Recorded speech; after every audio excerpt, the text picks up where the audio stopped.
नमस्कार, अपना उत्तर प्रदेश देख रहे हैं आप और मैं हूं आपके साथ ज्योति। खबर गौतम बुद्ध नगर से है, जहां थाना एक्सप्रेसवे पुलिस द्वारा वाहन चेकिंग करते हुए 2 चोरों को गिरफ्तार किया गया, जिनके कब्जे से चोरी की 2 मोटरसाइकिल और मोटरसाइकिल के कुछ पार्ट्स भी बरामद हुए। वहीं पुलिस ने आरोपियों को गिरफ्तार कर लिया है और आगे की कार्रवाई में जुट गई है।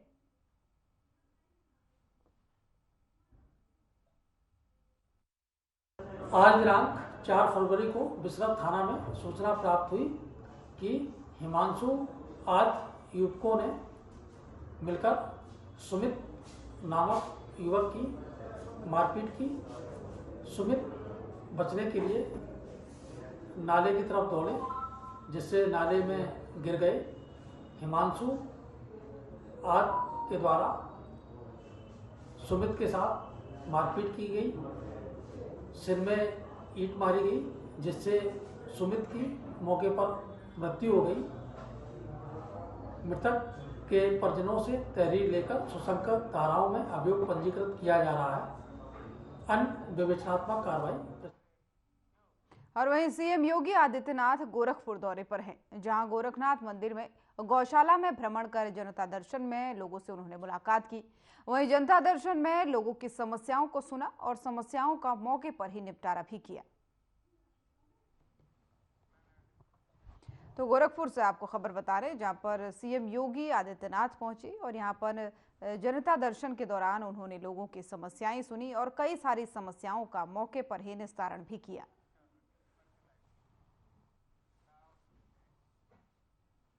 और नई दिल्ली में CAGSC 24 का आयोजन किया गया, जिसमें केंद्रीय गृह मंत्री अमित शाह ने भी शिरकत की। इस मौके पर केंद्रीय गृह मंत्री ने क्या कुछ कहा है, सुनाते हैं आपको। में कोई महत्व नहीं रहा है, ना कॉमर्स के लिए रहा है, ना क्राइम के लिए रहा है। कॉमर्स भी बॉर्डरलेस हो रहा है, क्राइम भी बॉर्डरलेस हो रहा है। और उस वक्त कॉमर्स के डिस्प्यूट और क्राइम, इसको भी अगर बॉर्डरलेस तरीके से हमने निपटना है तो हमें कोई ना कोई नई व्यवस्था, नई परंपरा शुरू करनी पड़ेगी। इसलिए आज की ये कॉन्फ्रेंस का जो विषय है वो भी इतना ही रिलेवेंट है और समय भी बहुत रिलेवेंट है, ऐसा मेरा मानना है। मैं एक बात, आप सभी लोग शुद्ध रूप से कोर्ट के साथ जुड़े हुए हैं, न्याय की प्रक्रिया से के साथ जुड़े हुए हैं। आप सभी को मालूम है आम व्यक्ति के जीवन में न्याय का कितना महत्व है और कितनी श्रद्धा है, परंतु इसकी अभिव्यक्ति अभी अभी महामहिम राष्ट्रपति ने एक जगह पे की है, इसको मैं जरूर कोट करना चाहूंगा। महामहिम राष्ट्रपति यहां से सुदूर 1000 किलोमीटर दूर भारत के सबसे पिछड़े इलाके से और सबसे पिछड़ी ट्राइब से भारत के राष्ट्रपति तक पहुंची हुई व्यक्ति है, और ये बताता है कि भारत में लोकतंत्र और संविधान की स्पिरिट की जड़ें कितनी गहरी नीचे तक, पाताल तक गई हैं। उन्होंने अभी अभी एक भाषण में मार्मिक टिप्पणी की थी। उनके गांव के लोग 3 ही लोगों को भगवान मानते थे। एक शिक्षक जो बच्चों को ज्ञान देता है, आगे बढ़ाता है। दूसरा डॉक्टर जो सभी लोगों के स्वास्थ्य के दूरस्थ रखकर अच्छा सुदीर्घ आयुष्य लेने के लिए मदद करता है। और तीसरा लॉयर, जो न्याय तंत्र के लिए शब्द है, लॉयर जो आम भाषा में उपयोग में आता है, वो उनको संविधान ने दिए हुए सारे अधिकारों को मुहैया कराने में मदद करता है। इसलिए मैं आज ये बात बताना चाहता हूं कि यहां पर जो कॉन्फ्रेंस हो रही है, इसका दायरा केवल कोर्ट तक सीमित नहीं है। इसका दायरा कॉमनवेल्थ कंट्रीज और एक प्रकार से पूरी दुनिया के आम लोगों के साथ जुड़ा हुआ है, क्योंकि संविधान में, हर देश के संविधान में भावनाएं भी होती है, स्पिरिट भी होता है और कुछ इथोस को ले डाउन भी किया हुआ होता है। परंतु न्याय और अधिकार सब में आपको कॉमन मिलेंगे। इसको जमीन पर उतारने का काम और उसको न्याय को आम व्यक्ति तक पहुंचाने का काम केवल और केवल न्याय तंत्र ही करता है, जिसके साथ आप जुड़े हुए हो। तो इस समय पर न्याय की नागरिकों के प्राप्ति के लिए कॉमनवेल्थ कंट्री में क्या करना चाहिए, इसकी चर्चा ये 2 दिन तक आपने की है। मैं मानता हूं कि बहुत सार्थक चर्चा हुई है। मेरे पास जो रिपोर्ट है इसमें ढेर सारे विषयों पर चर्चा हुई है, मगर ग्लोबल लीगल चैलेंजेस और इंस्टीट्यूशनल एक्सेसिबिलिटी ये विषय मैं मानता हूं कि आज के समय में सबसे ज्यादा रिलेवेंट है और इस पर आगे पर भी एसोसिएशन ने काम करना चाहिए, क्योंकि एक प्रकार से ये चर्चा अगर यही रह जाती है, एकेडमिक चर्चा होकर इसके एसोसिएशन के रिकॉर्ड में रहेगी, तो इसका कोई फायदा नहीं होगा। मेरा आप सभी अटॉर्नी और सॉलिसिटर जनरल से आग्रह है कि इसके जो एक्शन पॉइंट है चर्चा के, आपके बिजनेस सेशन के जितने भी एक्शनेबल पॉइंट है, उसको आपके देश की लॉ मेकिंग एजेंसी के साथ शेयर कर लॉ को शेप देकर पूरे ग्लोबल ऑर्डर को ठीक करने का प्रयास इस कॉन्फ्रेंस के माध्यम से करना चाहिए। तभी जाकर एक कॉन्फ्रेंस एक प्रकार से सक्सेसफुल कॉन्फ्रेंस मानी जाएगी। अभी कुछ समय पहले हम बैठे थे, तब भी मैंने प्रदीप जी को भी बताया, जस्टिस सूर्यकांत जी को भी बताया कि इसको आगे ले जाने के लिए यहां से जाकर ज्यादा काम करना पड़ेगा, ऐसा मुझे लगता है। मित्रों, जस्टिस डिलीवरी में क्रॉस बॉर्डर चैलेंजेस इसकी बात करें तो आज कनेक्ट दुनिया में जियोग्राफिकल बॉर्डर और बैरियर है ही है, इसको कोई नकार नहीं सकता, परंतु ट्रेड, कॉमर्स, कम्युनिकेशन और क्राइम, ये सब में से बैरियर और बॉर्डर ये दोनों शब्द निकल गए हैं। क्राइम भी, फिर से एक बार मैं कहना चाहूंगा, क्राइम भी बॉर्डरलेस हो गया है और ट्रेड भी बॉर्डरलेस हो गया है। ये दोनों के लिए हमने आगे काम करना पड़ेगा। और मैं क्राइम की बात करूं तो एक प्रकार से छोटे साइबर फ्रॉड से लेकर ग्लोबल ऑर्गेनाइज क्राइम तक ये दोनों के बीच में जुड़ाव अब बहुत गहरा होता जा रहा है। लोकल डिस्प्यूट से लेकर क्रॉस बॉर्डर डिस्प्यूट तक भी जुड़ाव बहुत गहरा होता जाता है। छोटी सी चोरी से लेकर अब बैंकिंग सिस्टम को हैक करना और डेटा को हैक करने तक की पूरी प्रक्रिया अब समाप्त हो चुकी है। और स्थानीय क्राइम से इंटरनेशनल टेररिज्म का जुड़ाव भी गहरा होता जा रहा है। आज क्राइम और क्रिमिनल दोनों बॉर्डर को नहीं मानते हैं। उस वक्त उसको कंट्रोल करने के लिए लॉ एनफोर्समेंट एजेंसी के एक सशक्त,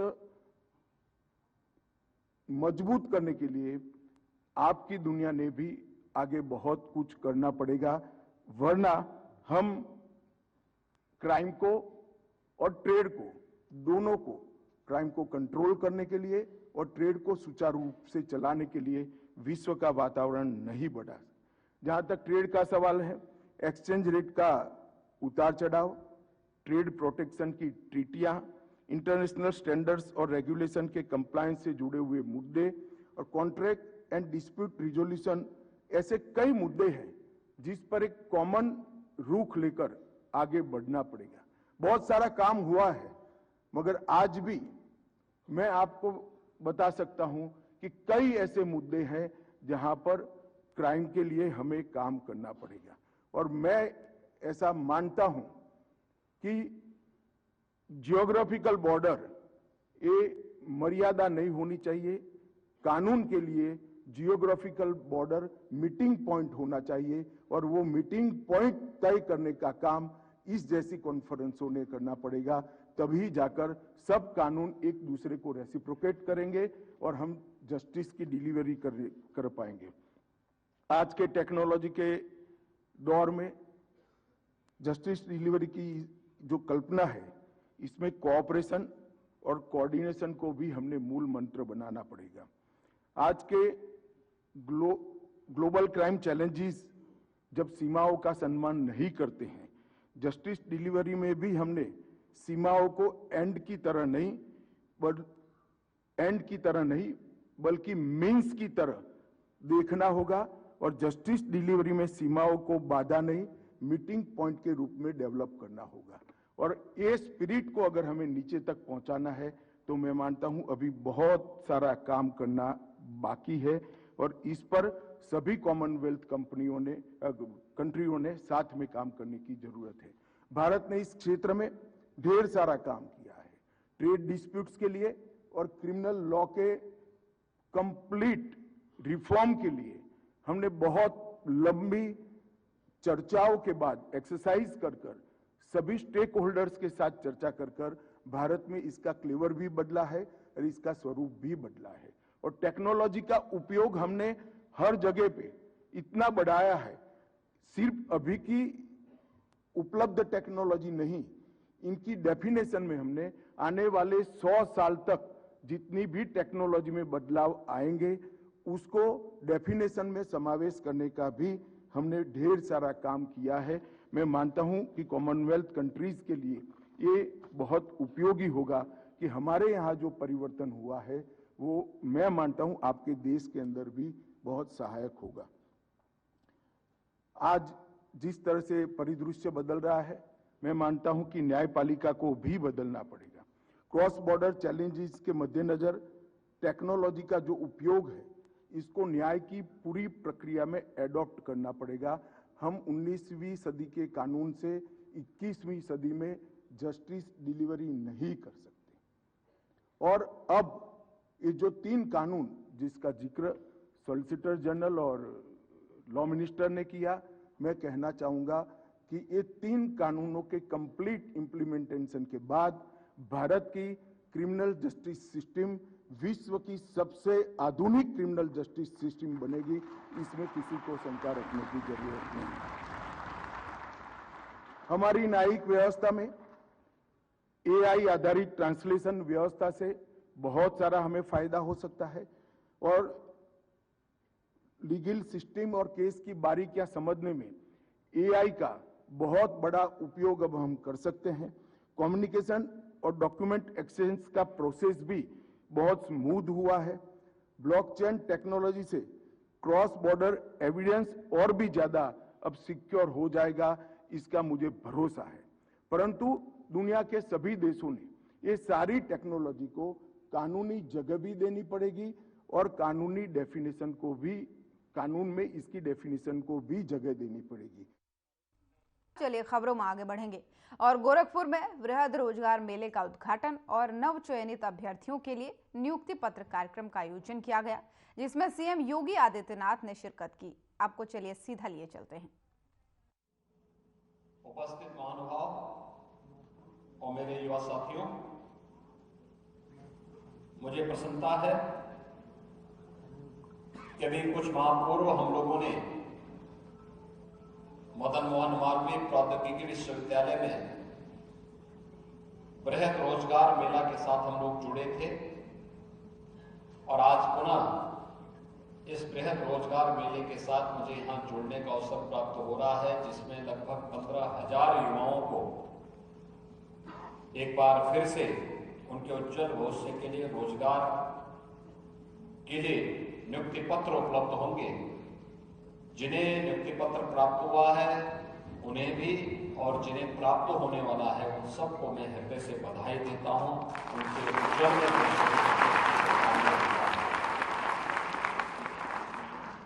जो नौजवान आए हैं किन्हीं कारणों से उनको कोई प्लेसमेंट नहीं मिल पा रहा है, वे तैयारी करें, उनके लिए भी उस प्रकार के रोजगार के सृजन होंगे। हर हाथ को काम, ये ही है आज उत्तर प्रदेश का एक संदेश और उसी संदेश के साथ हम सब आगे बढ़ रहे हैं। उत्तर प्रदेश नए भारत का ये नया उत्तर प्रदेश है। हर एक क्षेत्र में सफलता की नित्य नए प्रतिमान स्थापित कर रहा है। नए मॉडल दिए जा रहे हैं। अभी व्यावसायिक शिक्षा मंत्री जो कह रहे थे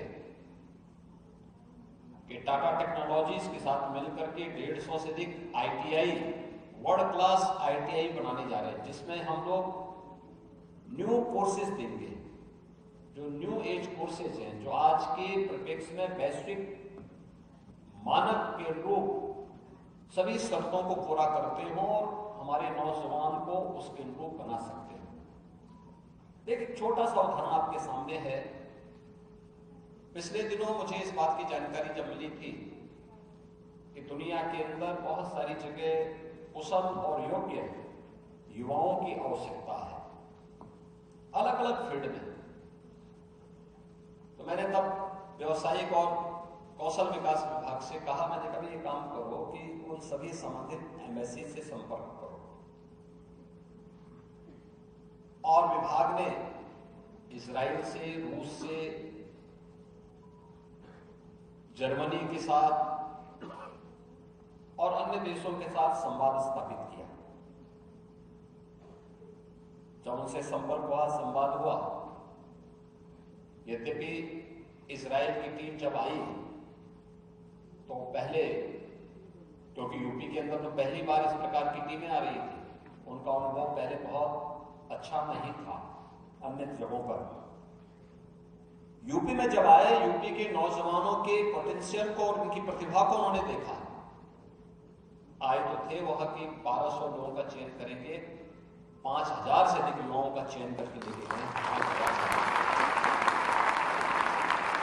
इजराइल में रहने की व्यवस्था फ्री, खाने की फ्री और लगभग 1.5 लाख रुपए महीना उनको अतिरिक्त वे लोग देंगे। अब आप सोचिए, अगर कोई नौजवान ITI करके या कोई स्किल डेवलपमेंट से संबंधित कोर्स को करके 1.5 लाख रुपए महीना बैठे बैठे कमा ले, तो क्या बुरा है क्या? 50,000 रुपए चलो उसका मान ले, उसका अपना स्वयं का खर्चा, 1 लाख रुपए तब भी बचेगा ना उसके परिवार के लिए। घर में खुशहाली आएगी ना, और केवल उसके घर में नहीं खुशहाली आएगी, पूरे गांव में आएगी, पूरे प्रदेश में खुशहाली आएगी, पूरे देश में खुशहाली का कारण आएगी। अगर 1-1 लाख रुपए यह मार्केट में लगना शुरू हो जाए, और अगर 1 करोड़ लोग इस प्रकार से लगा देंगे, 1 लाख करोड़ तो यही हो गया। कितनी बड़ी पूंजी आ जाएगी। और वह आज दुनिया की मांग है। जर्मनी मांग रहा है, अच्छे नर्सिंग के प्रोफेशनल्स मांग रहा है, अच्छे लोग चाहिए उन्हें, ट्रेन्ड मैन पावर चाहिए, नर्सिंग सेवा से जुड़े हुए लोग चाहिए। हमें ध्यान देना होगा, एक प्लेसमेंट सेल बना करके कैरियर काउंसलिंग की दृष्टि से उनके अवेयरनेस के लिए और उनकी काउंसलिंग के लिए, छात्रों की काउंसलिंग के लिए, युवाओं की काउंसलिंग के लिए, और फिर देश और दुनिया में कहां पे रोजगार है, अपने परंपरागत पाठ्यक्रम और कोर्सेज के साथ साथ अगर हम थोड़ा लैंग्वेज को भी उसके साथ जोड़ दें, जैसे जर्मनी में जाएंगे तो जर्मन लैंग्वेज जानना पड़ेगा। अब किसी नए नर्सिंग प्रोफेशनल्स को हम वहां भेजें तो वह थोड़ा उसको लैंग्वेज सीखने में 3 महीने 4 महीने का समय लगेगा। लेकिन अगर पाठ्यक्रम को प्रारंभ करते समय ही तय कर लेंगे कि भाई हमें 5000 नर्सिंग के प्रशिक्षुओं को वहां भेजना है, और उस समय हमने उनको जर्मन भाषा भी सिखा दी, तो एक साथ बेहतरीन पैकेज उन लोगों को वहां के लिए प्राप्त हो जाएगा, और वे प्रशिक्षु वहां जाएंगे तो अपनी सेवाएं भी पहले दिन से देना प्रारंभ कर देंगे। ऐसे ही मध्य पूर्व एशिया के देशों की स्थिति है, दक्षिण पूर्व एशिया के देशों की स्थिति है, अन्य देशों के अंदर भी इस प्रकार की मांग है। इजराइल ने जो मांग की, और अभी फिर 5000 से अधिक युवाओं को तो लोग चयन करके लेके गए हैं, अभी फिर आ रहे हैं। कैसा हम यूपी में ही अब फोकस करेंगे, क्योंकि यहाँ पे अच्छे युवा मिल रहे हैं, दक्ष युवा मिल रहे हैं।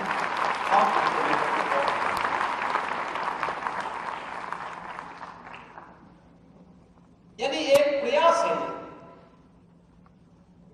इसके लिए इंस्टीट्यूशन को भी जुड़ना पड़ेगा, इसके लिए विभाग को भी सक्रिय भूमिका के साथ आगे बढ़ना पड़ेगा, और साथ साथ युवाओं को भी अपने को उस योग्य तैयार करना पड़ेगा। हमें लैंग्वेज सीखने में भी कोई परेशानी नहीं होनी चाहिए। जिस फील्ड में हम जा रहे हैं, आज की डिमांड के अनुरूप उस प्रकार के कोर्सेज को हमें चयन करना चाहिए। इसके लिए संस्थाएं उनको मार्गदर्शन करें कि भाई देखो, ये बोर्ड हो चुका है, इसका समय चला चुका, टेक्नोलॉजी बदल चुकी है, अब ये नया आया है, इसको आप देखिए, इसमें जाइए, इसमें स्कोप मिलेगा। तो वह एक नई संभावना आपको उस फील्ड में आगे बढ़ने का एक अवसर प्रदान करेगी। इन अवसरों का लाभ लेना एक।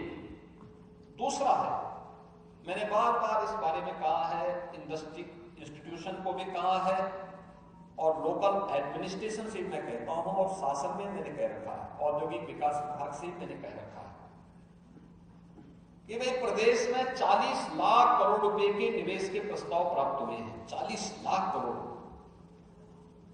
40 लाख करोड़ का मतलब 1,10,000 युवाओं, 1,10,00,000 युवाओं को सीधे सीधे नौकरी।